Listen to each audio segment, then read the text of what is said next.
Hey everyone. If Google Meet is not opening in your browser in 2026, like blank page, loading stuck, or it won't start, don't worry. In this video, I'll show you how to fix it step by step. First, open Google Meet and check your internet connection.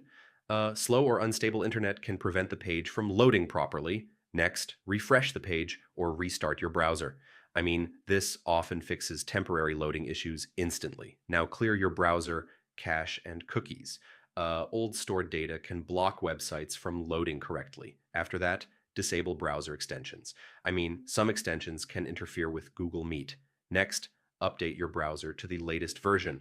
Outdated browsers may not support modern web apps properly. Now try opening Google Meet in incognito mode.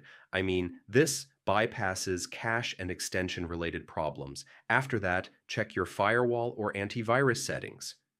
Sometimes they block access to certain websites. Finally, try a different browser like Chrome, Edge, or Firefox.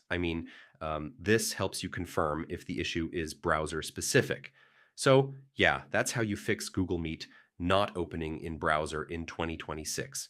Follow each step carefully, and your page should load properly again. And if this helped, don't forget to check out more troubleshooting tutorials for fast fixes.